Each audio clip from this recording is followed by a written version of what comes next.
Alright, we're back on the second map and we're seeing a Fiend build out of Protois, so he is switching things up immediately here. Of course, especially given that this is Twisted Meadows in an old school Warcraft 3 match containing Undead and Night Elf. One would expect a long drawn out game with a lot of hit and run and gargoyles and perhaps island expansions, but that's not going to be the case here. Graveyard Crypt is the choice for the German here, and most likely we're just gonna see him, you know, trying to play his own game here early on and get a lot of creeping done. His opponent, on the other hand, is gonna start with some creeping as well. Ancient of War close to the null camp, and he is very lucky here, that Protois is not starting with a quick Death Knight. By the way, this time it is Altar and Moonwell first, so no Tavern Hero. Most likely a Beastmaster, let's see. A Demon Hunter I meant. But it's actually the Warden. Alright, so HoT mixing things up here. And let's see how well he's going to be able to deal with the Fiend build out of his opponent. Guess if he knew, then Demon Hunter would perhaps be the hero of choice of HoT here, but of course he must expect some ghoul pressure here early on. But that's not gonna happen. Ultra finishing, Cigarette finishing, and Death Knight first is of course the hero choice of the Undead. Archer is about to spawn, and creeping is about to begin. Keep in mind that even though this is positioned close to the main base of Protois, he's not going to be able to harass here because he simply doesn't know about this, since with the Fiend build that he's playing here, he does not have the capability to scout early on. He hasn't seen basically beyond this point in the entire match. Eventually he's going to start sending some skeletons to do scouting, but in the beginning he's just going to go ahead and creep some on his own, as I said previously. So first XP for the Warden, and we do see a second Ancient of War here, so of course the Warden very much relying on good hero levels. So getting a second Ancient of War certainly not unheard of. And did he just... Yes, he just finished one of the Null Wardens with the Ancient of War, greatly setting back his Warden, which would be almost level 2 already, usually after this creep camp, but not like this. Usually one skeleton kill, one detonate would do the trick, would put this Warden up to level 2. But yeah, as I just said, that's not gonna happen that easily. Protois starts doing some creeping, the Warden very early on starting to apply some pressure. Of course the Death Knight is gonna feel the pain here a little bit, but you know, a better leveled Warden would definitely be more of a pain to deal with. Protois once again splitting his skeletons here in time, not allowing the Wisp to go for some easy detonate. At the same time, HoT with the Wisp micro also preventing the Death Knight from getting an easy hit on that Wisp, which would enable him to finish it off with one single coil. So both of them more or less on point with their micro thus far, except for the Ancient of War finish of the Night Elf. Skeleton, well, continues tracking down the Wisp. He'd love to do one hit with the Skeleton and then throw a coil, but that's not happening here. Detonate gets rid of some of this DK's mana as well as the Skeleton. Protois continues creeping, HoT continues creeping. Tech wise, about halfway done for HoT. We're expecting the Hunter's Hall any second now, and in the Undead base he is slightly behind in terms of his tech. Cloak of Shadows and Wand of Mana Stealing, not exactly what he was hoping for. At least if he had a level 3 Warden, he could really bring the pain to those Fiends with the Wand of Mana Stealing, getting rid of a total of 100 of the DK's mana and just throwing Shadow Strike after Shadow Strike here. But the level 1 Shadow Strike isn't really doing all too much to those Fiends.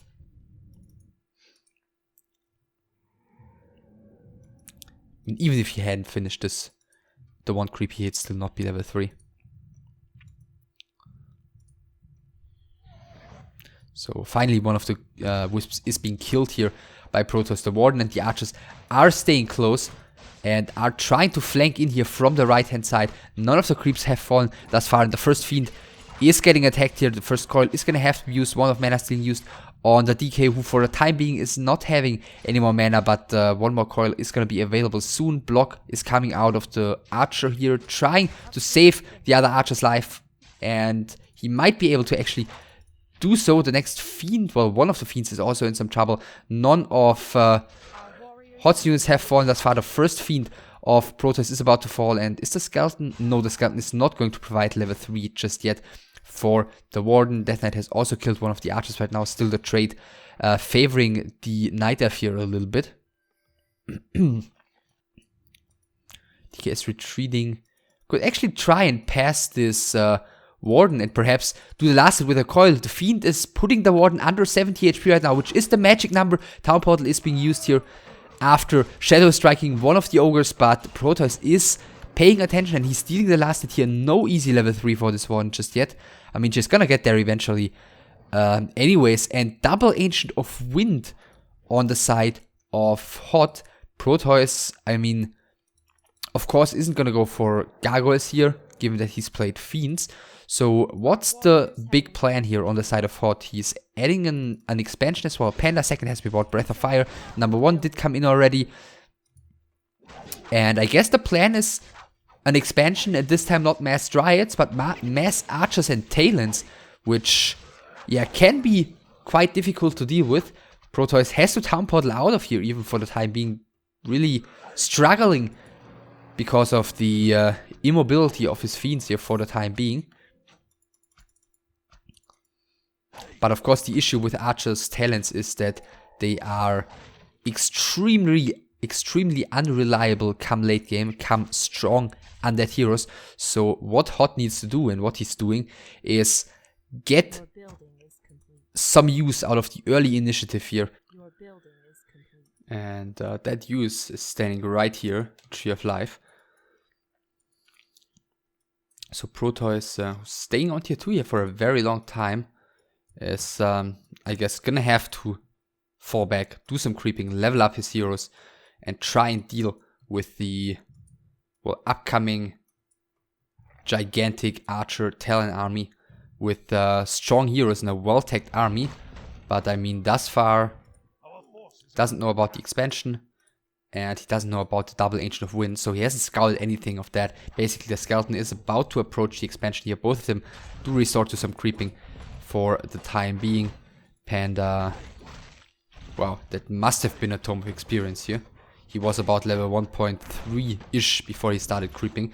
The Scourge Bone Chimes, I mean, of course, given that he's relying on a army solely consisting out of range units, is probably going to be sold. Skeleton now knows about the expansion that is coming. Doesn't know about the tech yet, but even if he knew, the creeping of this lab certainly makes sense at the moment. The staying on tier 2 for so long, I'm not so sure about. Panda continues creeping. Oh, one of the talents getting caught here. Not really in the interest of the Night Elf here. So Panda will be level 3. The Warden is roaming around a bit. Gonna get some items here. She's got blink skills, so she's not really in any danger of dying. Especially also, you know, given that there's only level 1 Nova here and level 2 Coil.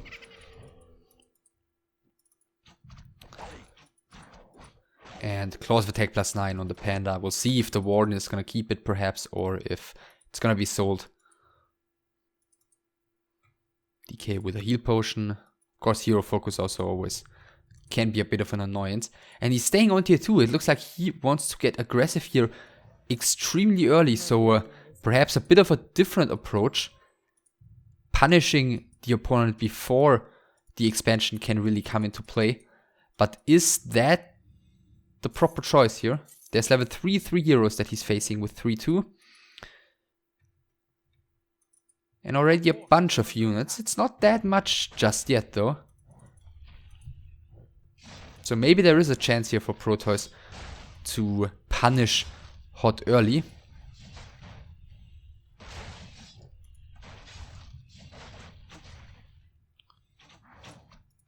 We'll see. Heal potion and mana potion on the Panda. The Ward is coming in. Is he perhaps just trying to get the Tree of Life killed and then Town Portal out. It looks like he'd be successful in doing so. The talents are coming in. Focus Fire is going to be insane against these Fiends. And yeah, Protoss is just Town Portaling out. One of the talents is falling. One of the Fiends falling as well. But that was a lot of valuable time gained for Protoss. He's definitely already in a position where he's struggling to take a straight up fight. But that just opened such a large window of opportunity for him. Yeah, he's taking to tier 3 right now. He knows that if he's getting to tier 3 and if he's getting the orb and if he's getting well teched up, then he's gonna have a pleasant fight because the numbers will not be in favor of HoT, or at least not nearly be as much in favor of HoT as he would love them to be. And in the meantime, he just continues creeping some. And now HoT seems to be the one who's under some pressure. He doesn't have a Town Portal. Heal Potion on both of his heroes. This creep camp will be gone pretty much entirely by the time the Knight of Army arrives. Okay, the Warden is already there, but yeah, that's all that there is. And there's another Town Portal on Protoss.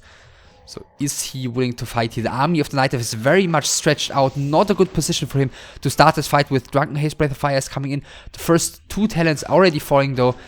Now only archers against only fiends, basically. Next Nova is coming in, and those are doing a lot of damage to the Dryads. Next Breath of Fire is hitting okay. The fiends are somewhat well split. All of them have a lot of room to be microed. And archer after archer on the side of HoT falling here. Is there another Nova? No, there isn't, but almost level 3. And if that hits, then we're gonna see another Nova. There is the level 3, and the next Nova should be quite deadly here inside of those archers.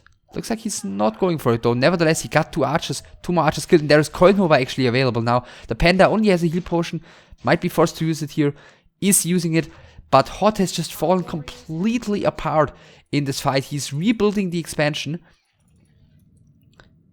but that was, once again, he had the vision of the Undead Army due to Fairy Fire, but that was so overambitious here.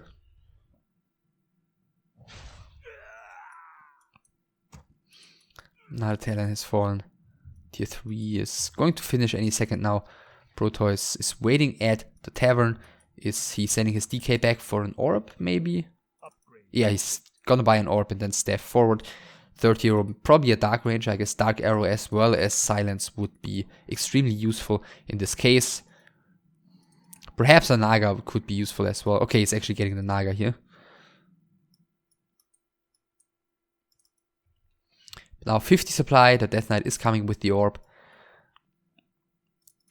Against 37. And the expansion is still has a full 12,500 gold in there. Second Tree of Life has been finished there already.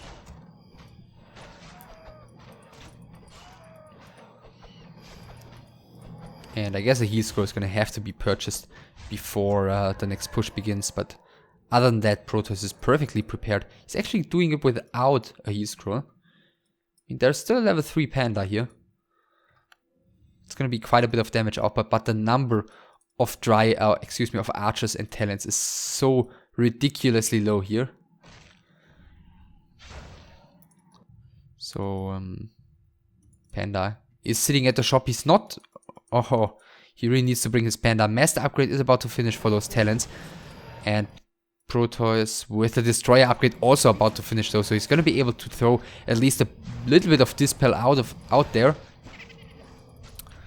First Fiend is getting some damage dealt onto it. The Tree of Life is going down and the Town Portal is coming through. Again, 1 Fiend fallen. But again, this was so good for Protoss. Another very, very useful trade there for him.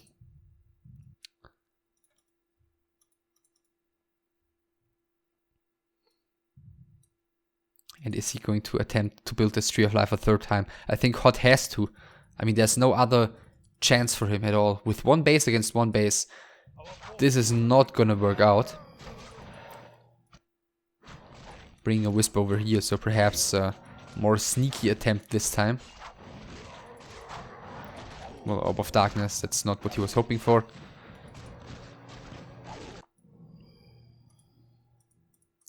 And over here, we're seeing level 2 on the Naga. A lot of sustainability items here for Protois. Just period of vitality found. Previously the belt was found here.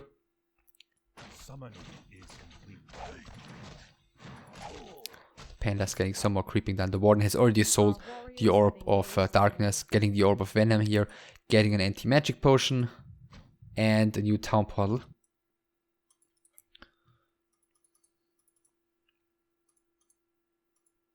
As Protois also got a new town portal. Was just wondering what he invested into, because he was sitting at 50 supply for quite a while here. Actually getting a new town portal, getting 2-0 attack upgrades on his fiends, getting more cigarettes to go over 50, getting a second slaughterhouse. So he is preparing to bank a bit and then break quite big, go up to 70 supply, and then go for the big push, probably. The items here were the gauntlets and the big invul potion. Now both of the players roaming around the second uncrept, or the one left uncrept spawn position. And it looks like Protois feels confident here already. He has broken into low upkeep right now, getting 2 abominations and morphing some destroyers, completely willing to fight here, and I guess rightfully so. These archers, they are not gonna scare away any of Protois' destroyers. It's only 6 archers, it's not a lot of damage output against the destroyers. The first archer is being saved nicely here, dodging the coil with a staff of preservation. The next archer is biting it here though, and HoT is just running away to his main. By the way, no more Tree of Life attempts for the time being. And it looks like Protois is going to go ahead and perhaps make sure of that on his own. And now another heal scroll probably. Yeah, waiting for the 250 gold, which he's got right now. There's a heal scroll. He's getting ready to fight right now. And with the 2 abominations joining, I am quite confident that he actually is ready. He's back up with a 20 supply advantage. And HoT is going for a push on his own. I mean, he would love to exchange town portals here, but he's actually the one forced to town portal. Destroyers here flying forward for some reason, flying above the Night Elf army, but as you can see, the damage output isn't all too scary. Destroyers not really looking all too hurt here. And with Death Knight almost 5, Lich 3, Naga 2.5, the nuking from afar can begin.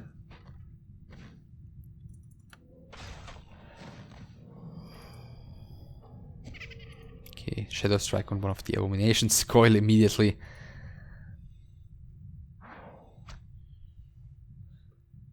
Protois seems to be looking for the perfect angle here. The Ancients of Wind in the front, a little bit annoying here, but looks like he's just gonna slowly chew away on this Night Elf base, eventually forcing the Night Elf to engage on his terms, and the nuke immediately gets rid of this Warden. Ogre Maul is being taken down as well, level 5 on the DK. Yeah, Dispel of the Destroyers, of course, greatly helps against the Druids of the Talon. Ancient of Wind number 1 is going to be falling, and Protois is just marching forward here. The next Talon is about to fall. Okay, some Cyclone is coming in, but that doesn't stop Protois from completely dominating this fight. GG by HoT.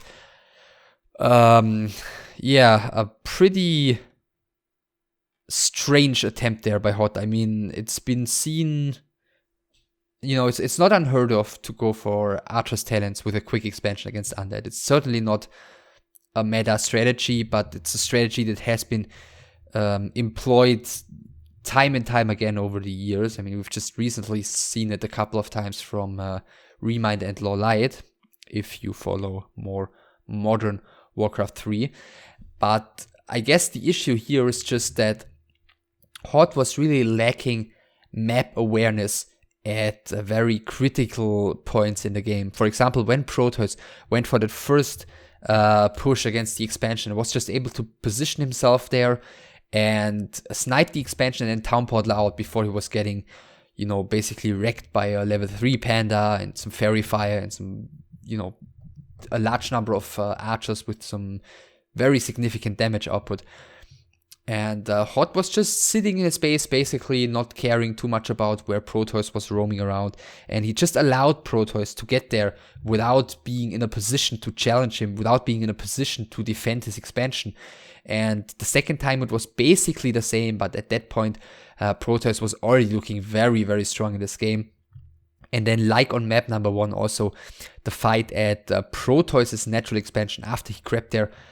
I mean, HoT definitely felt some pressure after losing his expansion for the first time, but that was certainly not the answer here. Heading across the map, taking a fight against the Undead when he was already finished creeping the expansion, where the Undead was very well positioned, the statues were there, the Fiends were, in a very wide open space, having a lot of room to micro, whereas HoT was just having his heroes there and like a few ranged units and more coming in over time because the army was so stretched out. And Protois was just able to start that fight with a very, very nice trade, picking off a few of those ranged units one by one, putting himself at about 10 supply advantage with superior heroes, with, then a superiorly teched army, and so on and so forth. In the end, it was a pretty easy end fight for him with, 5-3-3 heroes, I think even 5-4-3, yeah, against very underleveled elf heroes, very vulnerable talents, only a few archers, not too much damage output, and that all results in a pretty easy victory for Protois, which puts him up at 6 points, right next to Grubby, both of them with a 4-3 map score. Lin is done with the group stage, and Lin is going to remain on the first rank of this group, no matter who wins between Grubby and Protois on the 5th playday. They're only going to have 9 points, and at best a 6-3 map score, not being able to get up to Lin's 7-2 map score. So the winner of Grubby against Protois is, of course, going to go to the next stage of the tournament. And if the match ends with a 2-1 score, then the loser will also move on. If not, then HoT will still have the chance to make it into the top 3, since he's going to be playing HaSuOps on the last playday. HaSuOps, of course, is out already, but he's still playing for a bit of a difference in prize money between the 4th and the 5th rank. So HoT is going to have to hope for one of the players between Grubby and Protois to win with 2-0, and then he's going to have to win with 2-0 against the HaSuOps. That's it for Group A for the moment. We're going back to Group B next with another Undead Mirror, Lucifer against Happy, 2 players who are still very much in the tournament as well.